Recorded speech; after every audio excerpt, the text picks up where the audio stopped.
works 19. Get the job done very fast. I hate Plan B. And I tell you why. Because we have so many doubters, as I've said earlier, the no-sayers. We have so many of those people that say no and you can't do it, it's impossible. That is okay because we just turn off, as I said earlier, and we listen and we hear the no being a yes. You can't do it, you can do it, and all of that. So that is possible to do that amongst all the negative people around you. But when you start doubting yourself, that's very dangerous. Because now what you're basically saying is that if my plan doesn't work, I have a fallback plan. I have a plan B. That means that you start thinking about plan B, and every thought that you put into plan B, you're taking away now that thought and that energy from plan A.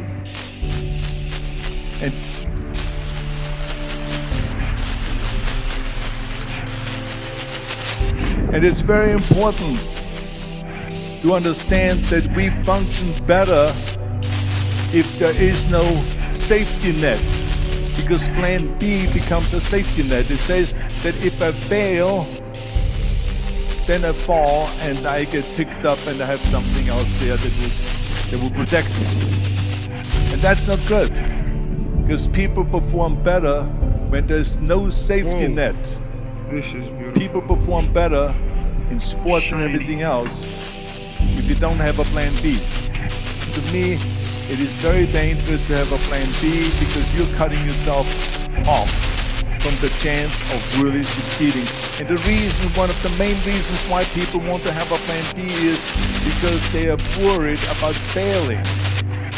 What is if I fail, then I don't have anything else? Well, let me tell you something, don't be afraid of failing, because there's nothing wrong with failing. You have to fail in order to climb that ladder. There's no one that doesn't fail. We all fail. It's okay.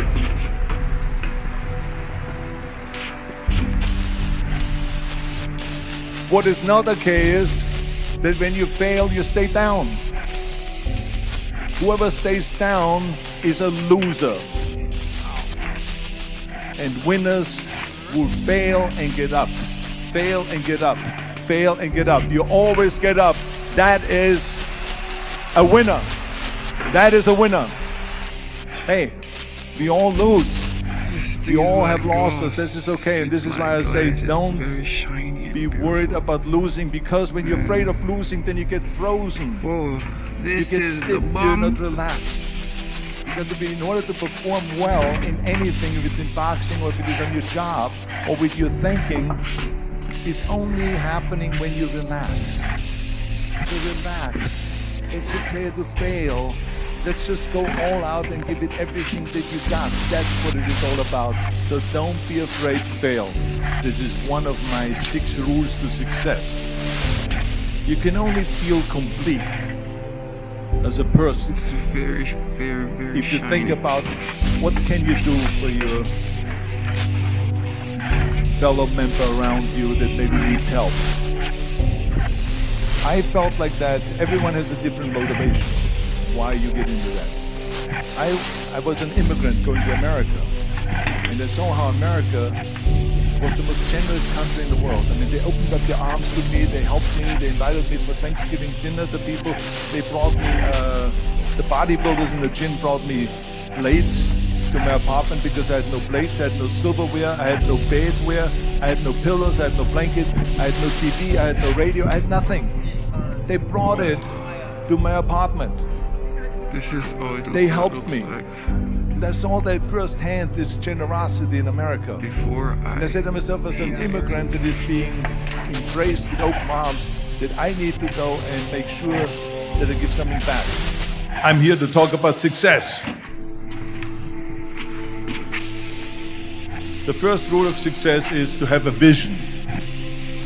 You see, if you don't have a vision of where you go, and if you don't have a goal where you go, you drift around and you never end up anywhere. I mean, as you know, I was born in 1947 in Austria after the Second World War. So I was very fortunate that I stumbled on my vision.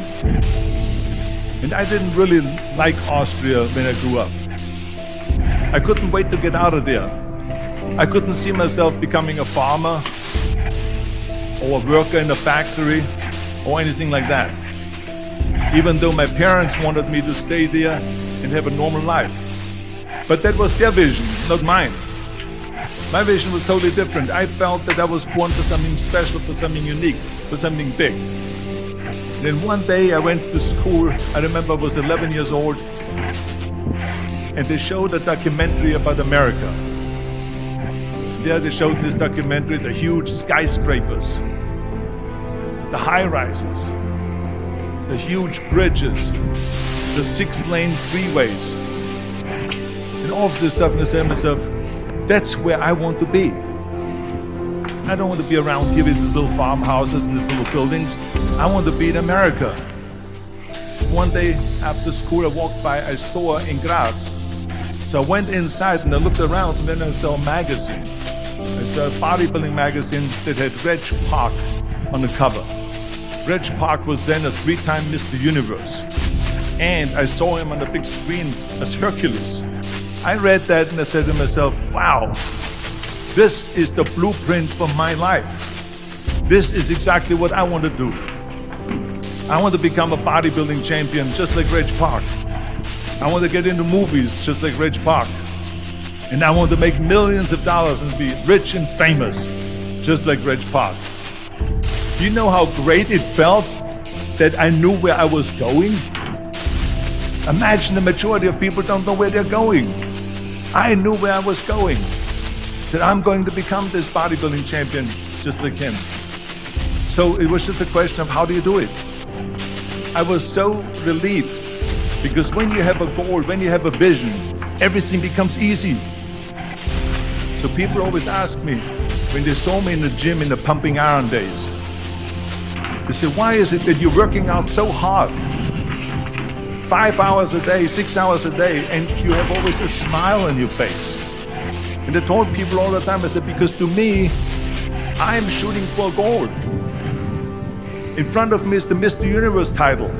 So every rep that I do gets me closer to accomplishing that goal, to make this goal, this vision turn into reality.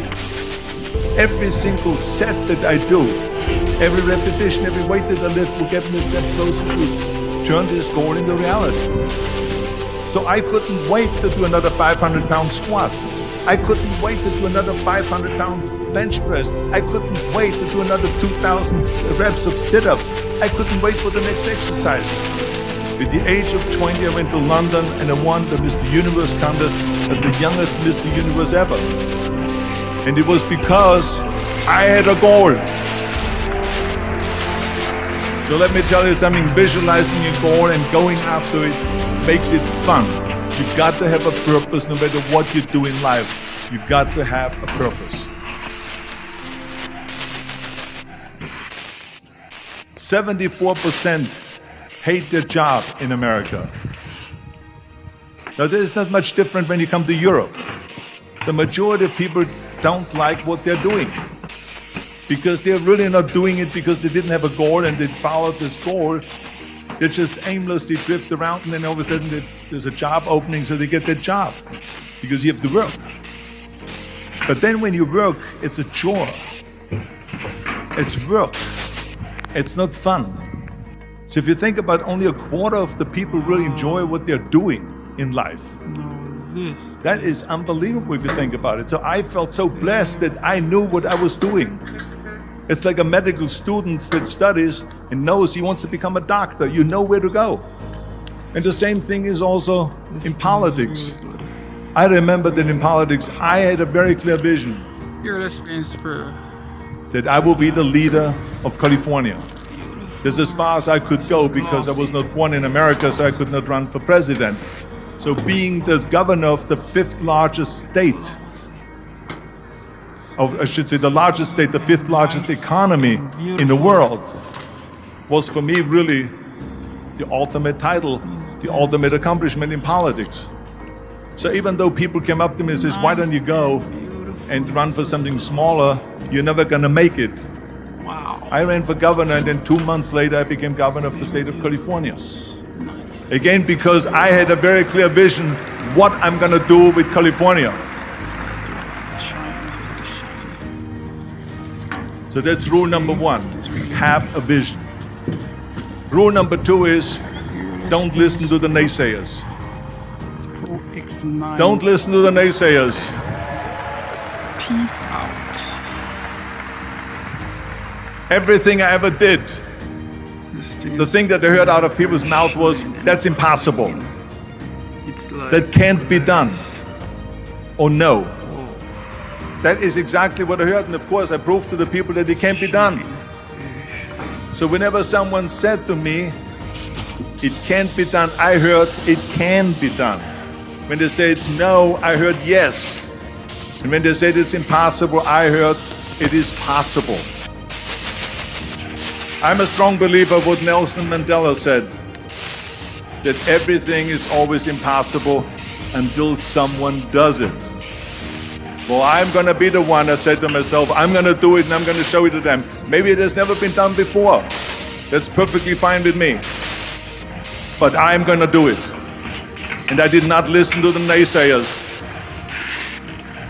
It's all about the hard work that you put in. I said to myself, in bodybuilding I work out 5-6 hours a day. I'm gonna do the same thing now for acting. And of course I went to college to study English. I studied the accent removal, acting classes, and all of this stuff, all day long. I worked and I worked and I worked. And within a short period of time, I made one movie called Hercules in New York, which of course went right into the toilet. But it didn't discourage me. I still had the same vision. And then all of a sudden I did Streets of San Francisco. I did Stay Hungry and Pumping Iron and The Villain. And then all of a sudden I was asked by Dino De Laurentiis and by Universal Studio to star in Conan the Barbarian. And after I did Conan the Barbarian, the director at the press conference said to the press, the director was John Milius. He said to the press, if we wouldn't have had Arnold, we would have had to build one. So think about that. The very body that they said can never be sold because the time is wrong. A few years later, I'm doing Conan the Barbarian, and it was the #1 hit at the box office when it came out in the summer of '82. Think about that. And the director says, if we wouldn't have had his body, we would have had to build one. So all of a sudden, my body became an asset, not a liability. And the same thing was with Terminator. After we were finished filming Terminator, Jim Cameron said to the press, if Arnold wouldn't have had that accent and talked like a machine, I think the movie wouldn't have worked. So think about that. The body and the accent that they attacked was an asset. But I didn't listen to those losers. I didn't listen to them at all. It's just the reality of it is that you cannot